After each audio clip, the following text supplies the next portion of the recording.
For months, most Republicans in Washington have tried to artfully dodge criticizing President Trump. In Congress, they have literally run away from reporters, jumped into elevators, and pivoted to bashing the media to avoid answering for the president. The furthest most would go when asked to comment on a controversial Trump tweet or action is say they were troubled or deeply concerned, or some combination of both. But after the president went all weekend without outright condemning white supremacists for the violence in Charlottesville and 3 related deaths, Republicans started aggressively breaking away from the leader of their party ahead of a crucial month for the administration. Using Trump's preferred means of communication, several top Republicans called out the president's weak response on Twitter.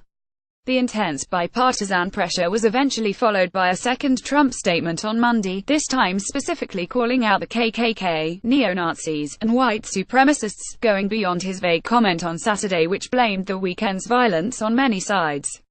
Racism is evil, and those who cause violence in its name are criminals and thugs, Trump said Monday, as he singled out the groups. But the revision took 2 days, and it was still not as strong as what several Republicans said over the weekend. At a time when Republicans need to work with the White House on must-pass bills like the budget and raising the debt ceiling, not to mention advancing Trump's stalled legislative agenda, the White House and Republicans outside of it appeared to be divided on, of all things, Nazism and white supremacy.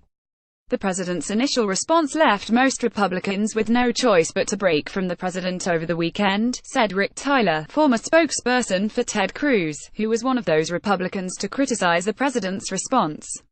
It's a defining moment for the Republican Party when you have neo-Nazis, white supremacists and racists assembling in an American city that ends up in 3 tragic deaths, and Trump provided no moral clarity, Tyler said.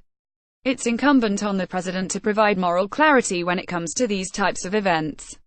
To put it in context, he has Jewish grandchildren. His daughter converted to Judaism.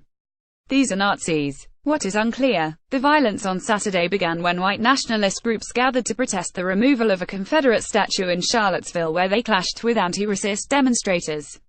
The chaos peaked when several people were injured and one woman was killed after a car plowed into a crowd of anti-racists, and later 2 police officers were killed when a helicopter responding to the violence crashed.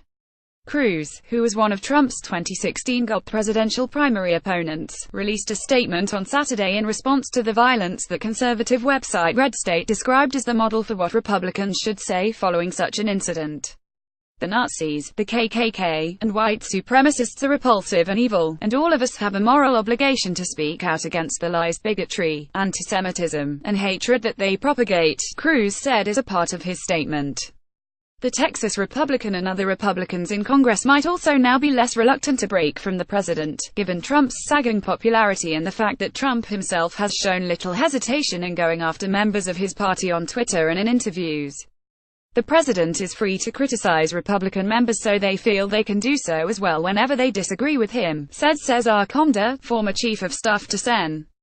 Marco Rubio. The divergence over the weekend came after a particularly sharp Trump attack last week on Senate Majority Leader Mitch McConnell, who the president faulted for his stalled legislative agenda. Asked by a reporter if he believes McConnell should resign as leader, Trump said that question may be appropriate if McConnell does not get his policy priorities passed through his chamber. Those comments also were met with stark, if oblique, disapproval from Republicans in Congress. Republican senator after senator publicly praised McConnell's leadership in the aftermath, with Senate Majority Whip John Cornyn pointedly tweeting as Benjamin Franklin and Sick said we can hang together or hang separately.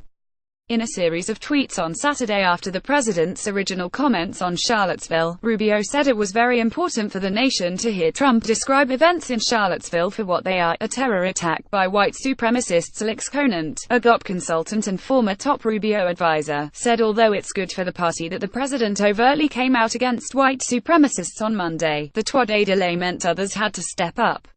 He said he knew Rubio wrote his tweets himself, and that his decision to break from Trump on this issue wasn't one of that needed strategic discussions. For most Republican senators, this is a pretty obvious case where the president was wrong and they felt compelled to say so. I don't think there was much strategy in it other than just stating the obvious, and, Conant said, even though most congressional Republicans have refrained from publicly bashing Trump to this point, the relationship between the two sides has always been awkward. A year ago, you saw Republican senators not campaigning with Trump. Then he won, and it surprised a lot of Republicans, but there was a lot of optimism that this meant they could move the legislative agenda. But as the legislative agenda has stalled, in part because of Trump's own mixed messaging, the relationship has further deteriorated, he added. Congress is going to be increasingly willing to go its own way, especially as he continues to alienate them. Colorado Sen. Cory Gardner, who heads up Senate Republicans' campaign committee, was among the first to explicitly break from Trump's response on Saturday on Twitter, joining RNC Chair Anna Romney McDaniel in providing cover for GOP campaigns. And he again pushed Trump Sunday on CNN, saying, "The president needs to step up and say what it is, call it for what it is. It's evil, it's white nationalism, it's bigotry, and it's unacceptable." Republicans split with Trump over the weekend does not necessarily mean they will break from him on agenda issues. Countless congressional Republicans decried Trump's comments on an Access Hollywood tape that was released before the election last year, and most of them have gone on to work with the president since his election. Conda said that he still thinks the party will come together before next month to work on pro-middle class and pro-growth tax reform. But some Trump backers thought the public criticism from other Republicans over the weekend was unwarranted.